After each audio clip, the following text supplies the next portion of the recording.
Bonjour à toutes, j'espère que vous allez bien et que tout se passe bien pour vous. Je suis très heureuse de vous retrouver aujourd'hui en compagnie de Marie-Laure Tessèdre. Bonjour Marie-Laure, Bonjour Marie.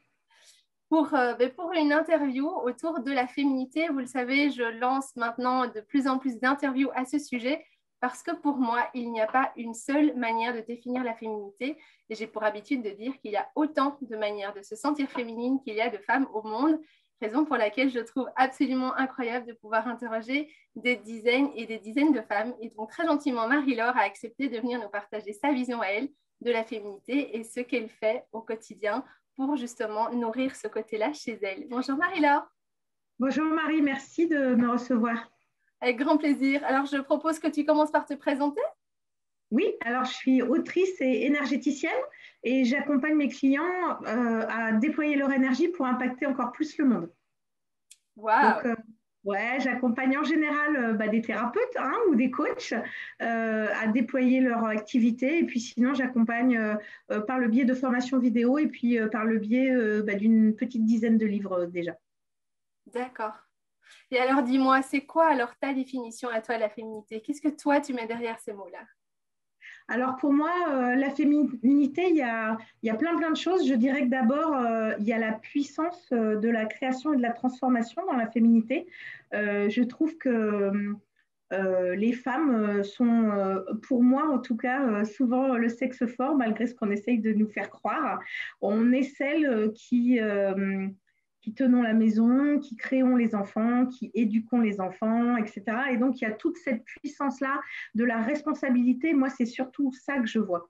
Il y a aussi dans la féminité ce que j'ai découvert quand moi, j'ai mis au monde ma petite, c'est-à-dire c'est le côté louve, le côté vraiment, euh, tu vois, être capable de, de défendre son petit, tu vois, voilà le côté vraiment animal qui est ressorti.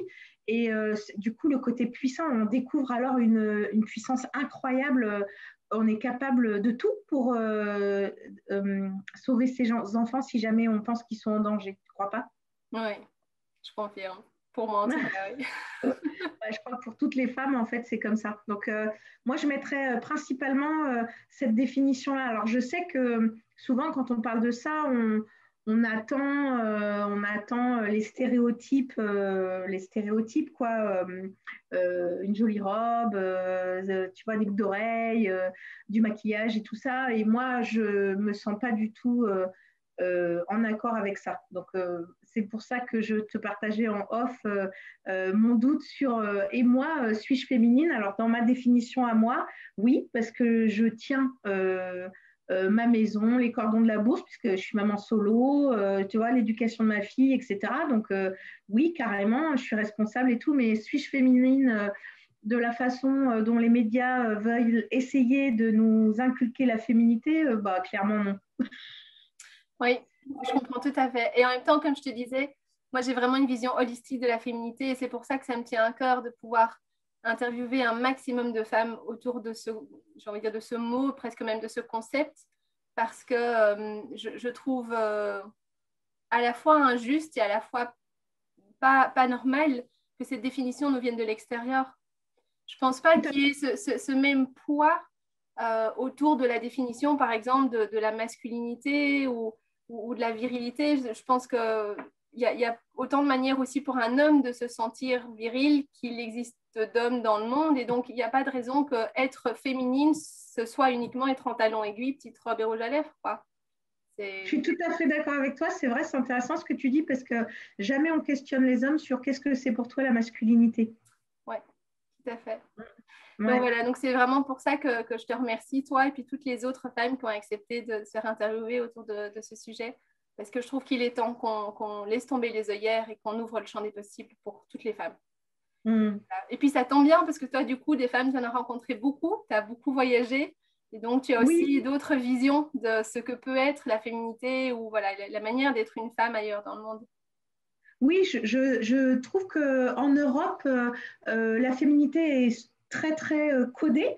Mm. Ce qui est, qui n'est pas du tout le cas. Tu vois, je pensais par exemple, donc moi je me sens très attirée par le Pérou, par exemple. Donc, et les femmes péruviennes, d'abord, les codes vestimentaires ne sont pas du tout les mêmes et elles ont cette puissance féminine incroyable. Euh, Tu vois, bon, avec leur enfant sur le dos, elles travaillent au champ, etc. Et pourtant, elles sont, euh, elles sont d'une puissance et d'une beauté fantastique, mais ce n'est pas celle qu'on voit là. Et de la même façon, quand tu passes ensuite au Brésil, qui est tellement différent, eh bien, il y a une libération du corps où ça choque personne de se balader, tu vois, en string et en maillot de bain en pleine ville à Rio, par exemple. Et il n'y a aucun tabou. Les femmes ne vont pas se faire agresser, tu vois. Elles sont tout à fait respectées dans le choix vestimentaire et ce qu'elles font de leur corps, ce qui n'est pas, par exemple, pas du tout le cas en Europe, tu vois. Donc, je trouve que c'est intéressant, effectivement, de mettre ça en perspective. Oui, en effet. Alors dis-moi, qu'est-ce que toi tu fais dans ton quotidien, dans ta vie quotidienne pour te connecter justement à ce qui est pour toi ta définition de la féminité? Tu me parles de puissance féminine. Ouais, alors, moi, tu sais, je suis énergéticienne. Hein, donc, en fait, je dirais que la façon dont je me connecte, moi, à ma féminité, c'est vraiment à mon pouvoir créateur. Donc, par exemple, des exercices d'ancrage au niveau énergétique. Je me connecte à ma féminité parce que je sais pas, je suis dedans tout le temps. Je tiens ma fille à bout de bras, je tiens mon entreprise à bout de bras, je tiens, tu vois, tout à ma maison à bout de bras, etc. Et donc, dans ce cas, je suis la déesse aux mille mains, là, tu sais. Euh, donc, voilà.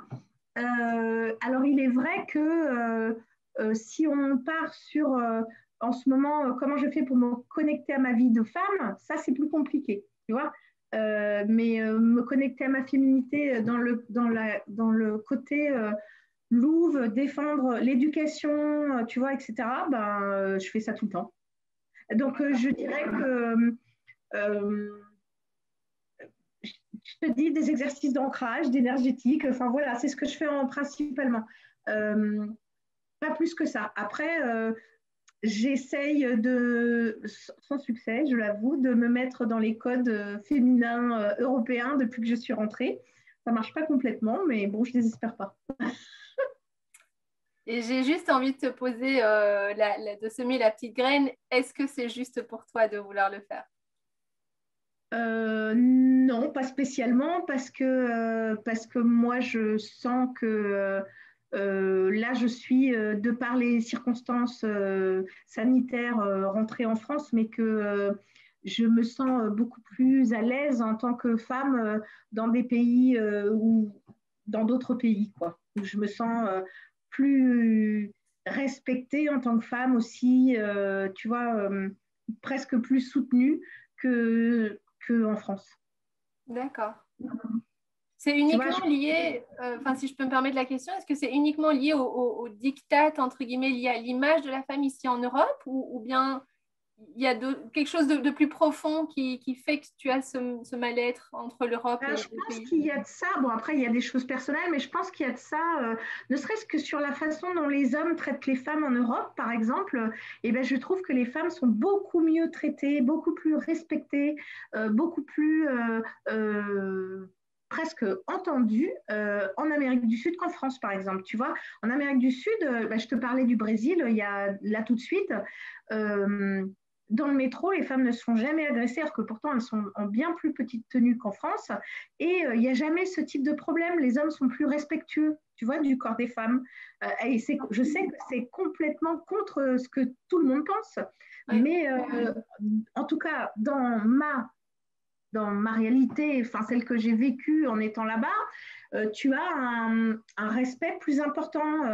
Euh, les hommes te parlent avec respect, surtout quand ils voient que tu es maman, mais pas forcément. Enfin, tu vois, tu vas pas être agressé dans la rue, sifflé comme on l'est très régulièrement en France. Il va pas y avoir ce type d'agression. Ça va être plus respectueux. Ils d'accord. vont parler avec plus de respect, en règle générale. Évidemment, il y a toujours il y a toujours des exceptions, mais en règle générale, tu vois, il y a des choses, par exemple, on parle beaucoup des agressions sexuelles dans le métro en France, tu vois, où les gens se frottent, etc.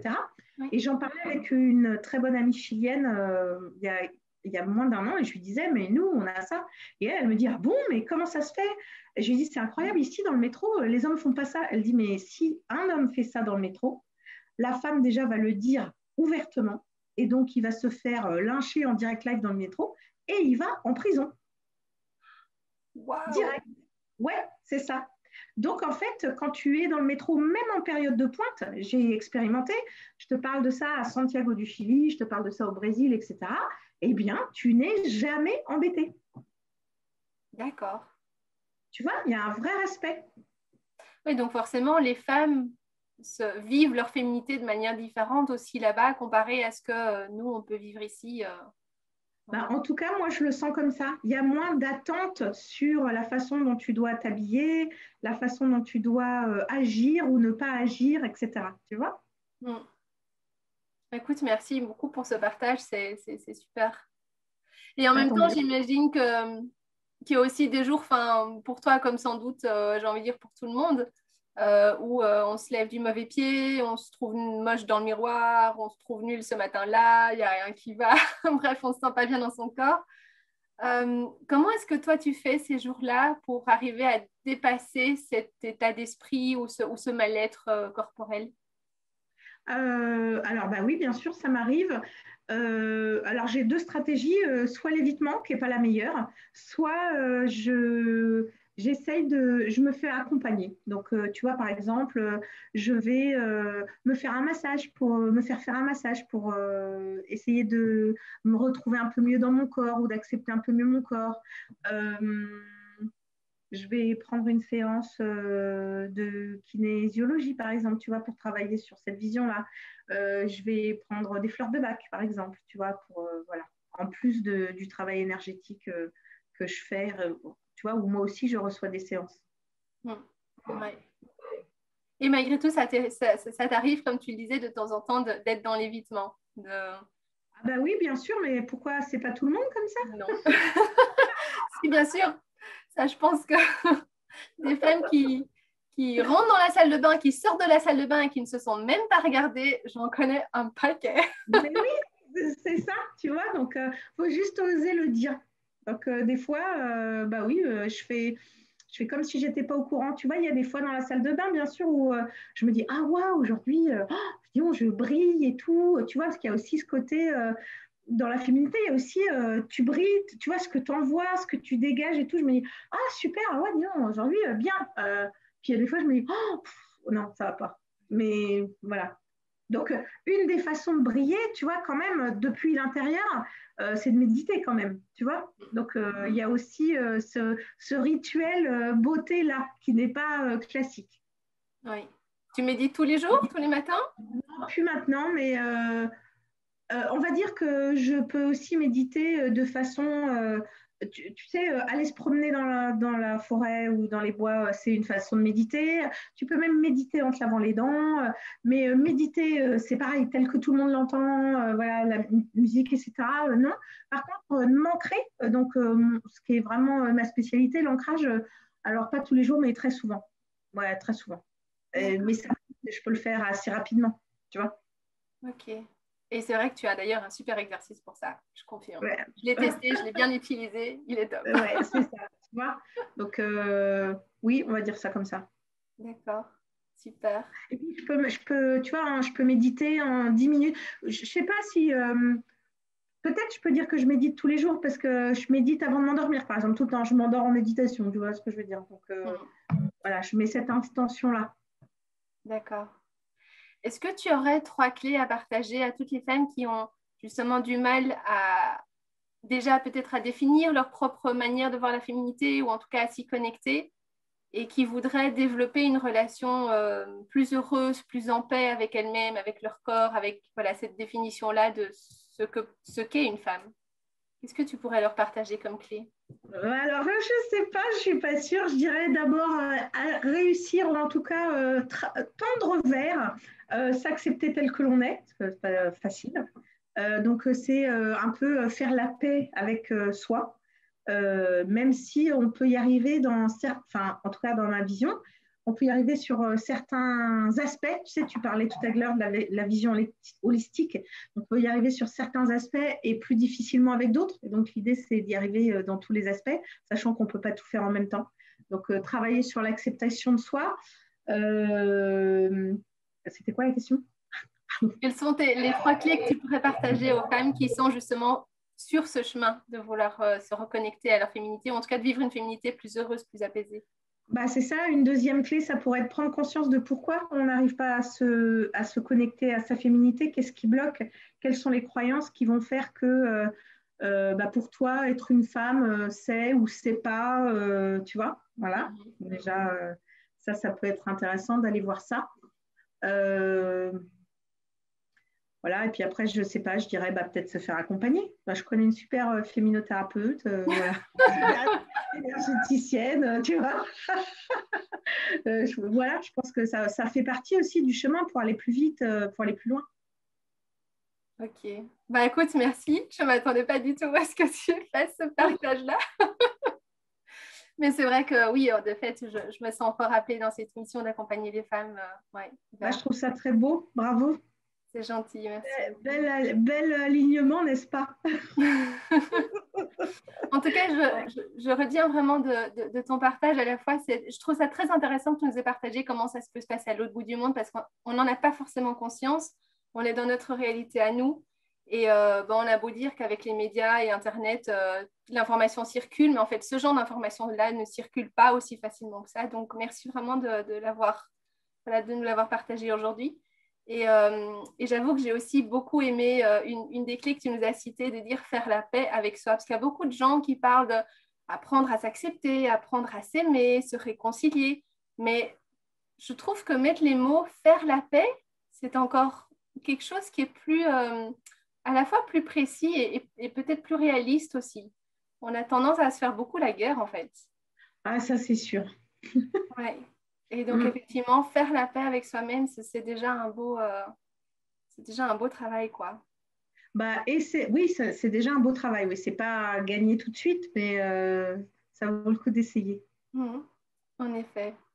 Bah, écoute, Marie-Laure, je te remercie vraiment de tout cœur de nous avoir partagé ta vision à toi, ta réalité à toi, et voilà, tout ce que tu as pu découvrir aussi au travers de tes voyages et de ton métier. Donc, vraiment, Merci merci de tout beaucoup, cœur. Marie. C'était un très bel exercice que tu m'as proposé. Donc, je pensais jamais intervenir comme ça sur qu'est-ce que la féminité, mais oui, je me suis dit que peut-être je pouvais amener un angle de vision différent. Donc, je suis contente Mhm. que tu aies pu le recevoir. Écoute, merci 1000 fois. Parce que justement, je dis toujours ouvrir les œillères, ouvrir le champ des possibles. Et là, avec ton histoire de voyage et d'Amérique latine, waouh, tu nous l'as fait, mais en plein.